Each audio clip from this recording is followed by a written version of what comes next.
Hello everyone, welcome back to the channel. मैं हूं मनोज कुमार और आप देख रहे हैं पॉलिस्कोप।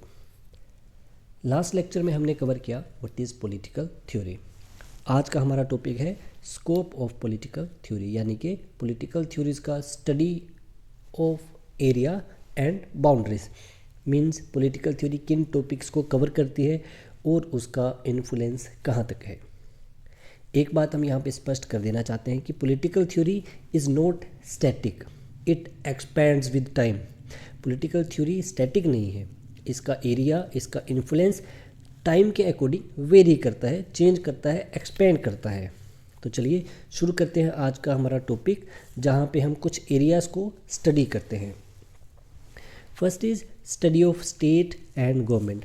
तो पॉलिटिकल थ्योरी स्टडी करता है कि स्टेट है क्या, स्टेट का पर्पस क्या होगा और पावर ऑफ स्टेट क्या होंगे या फिर पावर ऑफ गवर्नमेंट क्या होंगे। फॉर एग्जांपल कि जो डिवाइन राइट थ्योरी है ये मानती है कि किंग जो है वो रिप्रेजेंटेटिव है गॉड का, means king is the supreme power. तो किंग की क्या पावर है। ओल्ड मूवीज़ में हमने देखा है जो राजा है वो स्वयं को भगवान घोषित करते हैं, स्वयं को सुप्रीम घोषित करते हैं। अगर आप मूवीज़ देखते हैं तो हॉलीवुड मूवी 300 का आपने ये सीन देखा होगा, जहाँ पे ये जो पर्सन है, ये जो इंडिविजुअल है, वो खुद को क्या बता रहे हैं, as god, not a representative but as god, ये खुद को ही भगवान मान रहे हैं। तो पॉलिटिकल थ्योरी ये क्वेश्चन रेज करती है कि स्टेट है क्या, स्टेट की पावर्स क्या होंगी, क्या पावर्स लिमिटेड होंगी या उसके पास एक्सट्रीम पावर्स हैं, वो कुछ भी कर सकते हैं। तो ये पॉलिटिकल थ्योरी हमें बताता है क्वेश्चन रेज करना, स्टेट को, उसके ओरिजिन को, उसकी वैल्यूज़ को। नेक्स्ट अगर हम देखें सो हमारे पास है individual and state relationship. State का इंडिविजुअल के साथ, व्यक्ति विशेष के साथ में क्या रिलेशन है। जहाँ पे हम बात करें फ्रीडम ऑफ इंडिविजुअल, कि फ्रीडम ऑफ इंडिविजुअल है क्या, कौन सी फ्रीडम्स इंडिविजुअल को स्टेट के द्वारा अलाउड की गई है, या फिर स्टेट का कंट्रोल कहाँ तक होना चाहिए। उन फ्रीडम्स में किसी पर्सन इंडिविजुअल लाइफ में स्टेट का क्या कंट्रोल होना चाहिए। एग्जाम्पल रिसेंट हमारे पास है लॉकडाउन का। कोविड के टाइम पे लॉकडाउन लगा जिसमें फ्रीडम ऑफ मूवमेंट को जो था वो रोका गया, आप घरों से बाहर नहीं आ सकते, इकट्ठे नहीं हो सकते, ये सरकार की तरफ से हमारी फ्रीडम पे रिस्ट्रिक्शन लगाई गई। तो पॉलिटिकल थ्योरी ये क्वेश्चन रेज करती है, क्या ये फ्रीडम का वॉयलेशन है, क्या हमारी स्वतंत्रता का वॉयलेशन है, क्या सरकार को ये रोकना ठीक है या फिर ये जस्टिफाइड है फॉर द पब्लिक सेफ्टी। तो पॉलिटिकल थ्योरी क्वेश्चन रेज करती है। पॉलिटिकल थ्योरी यही बैलेंस समझाने की कोशिश करती है between the violations and for the betterment of society, क्या रूल्स को किस तरह से जस्टिफाई किया जा सकता है। नेक्स्ट एरिया की अगर हम बात करें, पावर बियॉन्ड गवर्नमेंट, कि गवर्नमेंट के पास में किस तरह से पावर है, सोर्सेज ऑफ पावर क्या हैं, क्या पावर सिर्फ सरकार के पास पावर है, जो सत्ता में है सिर्फ उनके पास पावर है, या जो पावर है वो किसी दूसरे के पास भी है। अगर हम प्रीवियस ट्रेडिशनल व्यू पॉइंट से देखें तो जो राजा है, ये राजा के कुछ जो चुने हुए नुमाइंदे हैं, पावर उन्हीं के पास है और सुप्रीम पावर जो है वो राजा के पास है। लेकिन आज इन द प्रेजेंट सिनेरियो क्या है कि पावर के सोर्सेज जो वो डिस्ट्रीब्यूटेड है, जहाँ पे मीडिया के पास पावर है, मीडिया इन्फ्लुएंस कर सकती है इलेक्शंस को, कोऑपरेट हाउसेज जो है जिनके पास मनी पावर है वो अपने पैसे का यूज़ करके जो है वोटिंग को और इलेक्शंस को सिनेरियो को बदल सकते हैं। सोशल मीडिया प्लेटफॉर्म्स हैं, यूट्यूब है हमारे पास, फेसबुक या कोई और भी चैनल्स हैं जहाँ से जो है उसको इन्फ्लुएंस किया जा सकता है, मैनिपुलेट किया जा सकता है। इंटरनेशनल इंस्टीट्यूशंस हैं, इंटरनेशनल फंडिंग्स हैं, जो कि किसी भी स्टेट में, किसी भी नेशन स्टेट में जो है वो अपना प्रभाव से किसी भी पार्टी को जो है वो फंडिंग के थ्रू इलेक्शंस को मोटिवेट, इलेक्शन को मैनिपुलेट करने की ताकत जो है वो रखते हैं। तो ये पावर ऑफ सोर्स जो है आज क्या है, डिस्ट्रीब्यूटेड है। तो स्टेट जो स्कोप ऑफ स्टडी है पॉलिटिकल साइंस का, पॉलिटिकल थ्योरी का, यही हमें बताता है कि किस तरह से हम इन फील्ड्स की जो है वो स्टडी करें, उसको किस तरह से एनालाइज कर सकते हैं। नेक्स्ट हमारे पास है study of political concepts. Political concept जो वाइडेस्ट स्कोप जो है पॉलिटिकल थ्योरी का यही है कि कुछ पॉलिटिकल जो कंसेप्ट्स हैं हमारे पास उनको स्टडी करना। तो मेजर कंसेप्ट्स की हम अगर यहाँ पे बात करें तो जैसे liberty, equality, justice, rights, authority, power and democracy. तो इन सभी जो कीवर्ड्स हैं इनको किस तरह से एनालाइज किया जाए, इनका मीनिंग किस तरह से इंटरप्रेट किया जाए, ये हमें पॉलिटिकल थ्योरी जो है वो जस्टिफाई करने की कोशिश करती है। फॉर एग्जांपल यहाँ पे हम वर्ड लेते हैं जस्टिस। तो जस्टिस का मीनिंग क्या है, किस तरह से जस्टिस को जो है वो सभी के लिए प्रोवाइड किया जा सकता है। तो अगर हम बात करें जस्टिस एंड इक्वालिटी में, तो ये पिक्चर बहुत कॉमन पिक्चर है, आपने हर बार इसको देखा होगा। तो यहाँ पे हम इक्वालिटी की बात करते हैं कि सभी को जो है वो इक्वल हमने ट्रीटमेंट किया है। बट क्या ये जो ट्रीटमेंट है, इक्वल ट्रीटमेंट जिसको हम मान के चल रहे हैं, क्या ये जस्टिफाइड है? क्या ये इस कम हाइट वाले पर्सन के साथ में जस्टिस है कि ये आपने इसको जो है वो सेम प्लेटफॉर्म पे रखा है? तो क्या ये इसके लिए जस्टिस है? नहीं। तो आज जो मॉडर्न ट्रेंड में क्या है, इक्वल हम बात करते हैं इक्विटी की, जहाँ पे हम इक्वल अपॉर्चुनिटी की बात करते हैं। हाँ, यहाँ पे हम ये क्या कुछ ये व्यू पॉइंट्स में ये हो सकता है कि यहाँ पे जो लेंथी पर्सन है उसके साथ जिसकी हाइट ज़्यादा है उसके साथ में इनजस्टिस है, कुछ का व्यू पॉइंट हो सकता है। लेकिन कई बार इनजस्टिस ही जस्टिस है। अगर इसके प्लेटफॉर्म को जो भी इसके लिए डेस्क स्टूल जो हमने प्रोवाइड किया था, अगर उसको कम हाइट वाले के साथ शेयर किया जाए तो वो इजीली मैच को वो भी इंजॉय कर रहे हैं। तो मींस यहाँ पे सभी को जो है इंजॉय करने का मौका मिल रहा है। तो यही है हमारे पास में जस्टिस। पॉलिटिकल थ्योरी जो है वो इसी को जो है वो इलेबोरेट करती है, इन्हीं कंसेप्ट्स को है डिटेल में हमें समझाने की कोशिश करता है।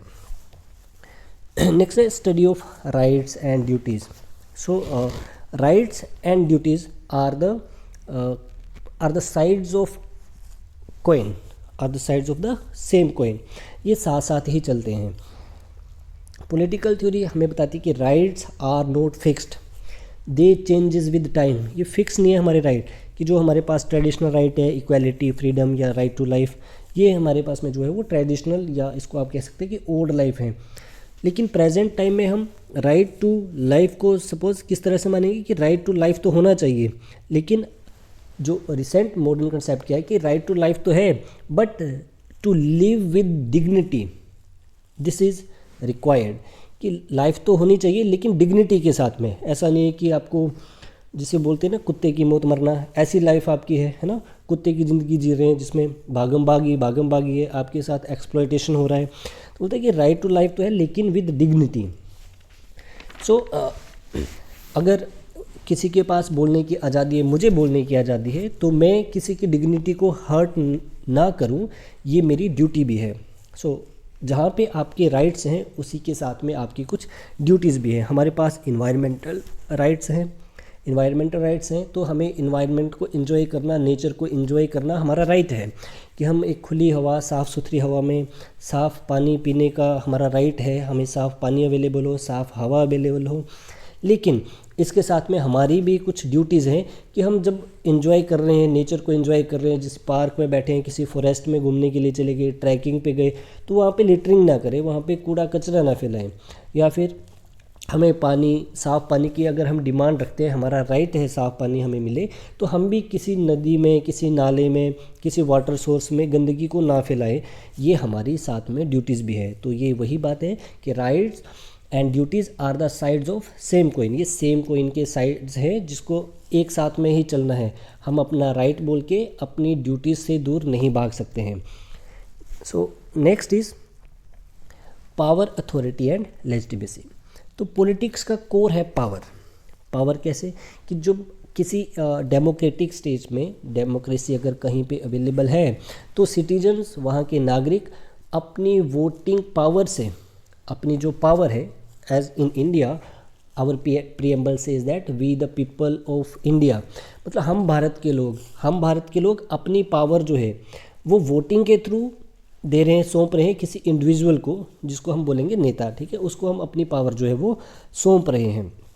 तो हमने उसको पावर दिया है कि अब वो कुछ रूल्स बनाएंगे, रेगुलेशंस, लॉ इम्प्लीमेंट करेंगे, तो हम अपनी पावर को सौंप रहे हैं। तो पॉलिटिकल थ्योरी क्वेश्चन रेज करती है कि पावर है क्या, अथॉरिटी है क्या, एंड इसकी लेजिटिमेसी क्या है।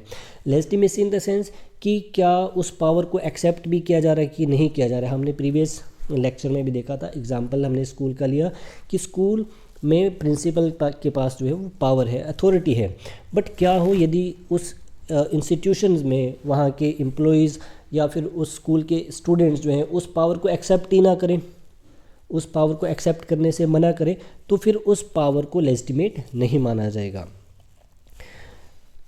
Next is justice, law and morality.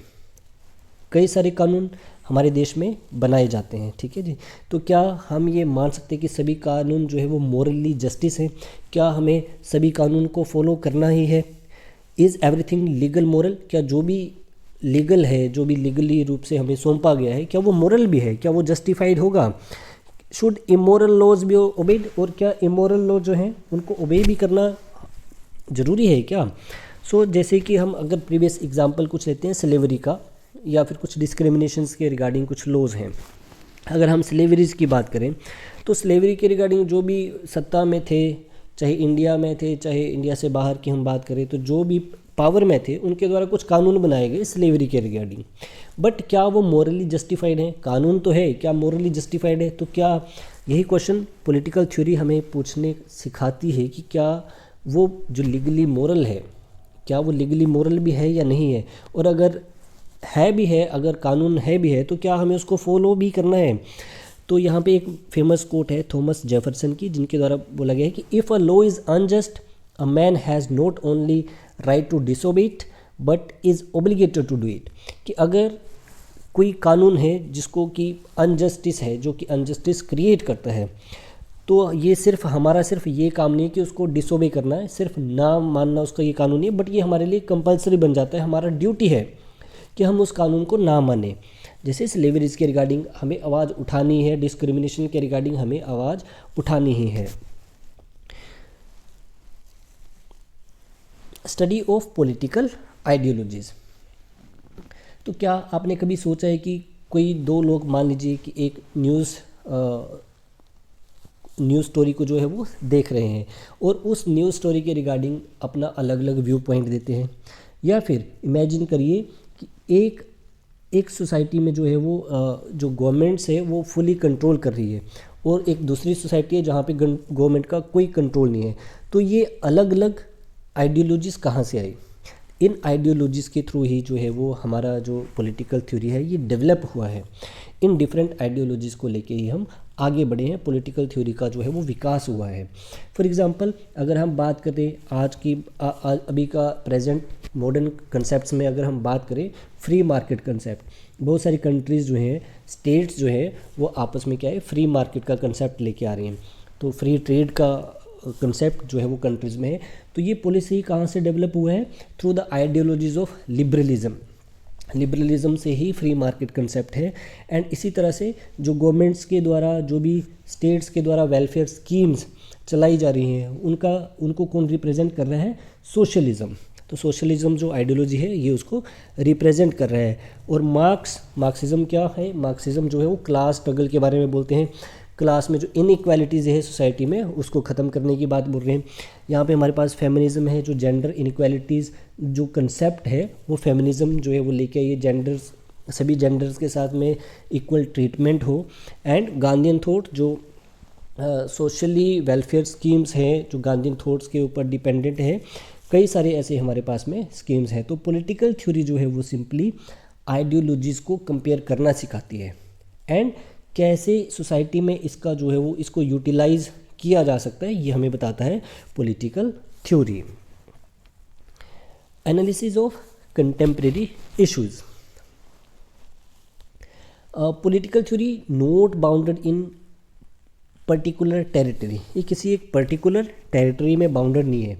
ये आज ग्लोबल पॉलिटिक्स और इंटरनेशनल जस्टिस, जो जस्टिस है उसका पार्ट है। फॉर एग्जांपल हमारे पास में रिफ्यूजी क्राइसिस है, ये वर्ल्ड वाइड रिफ्यूजी क्राइसिस जो हमें देखने को मिलता है। इन्वायरमेंटल जस्टिस, ह्यूमन राइट्स, जिसके लिए UNHRC है ना, United nation human right council है। ग्लोबलाइजेशन का जो एजेंडाज़ हैं, वॉर एथिक्स हैं, हमने कई एरियाज़ में देखा है। जैसे अभी अगर हम बात करें, रिसेंटली बात की जाए तो यूक्रेन और रशिया का जो वॉर है, वहाँ पे सिविलियंस की क्या राइट्स हैं, क्या उनके साथ में उन सिविलियंस का क्या रोल रहा, हम बात करें अभी फिलिस्तीन और इज़राइल वॉर की, हम बात करें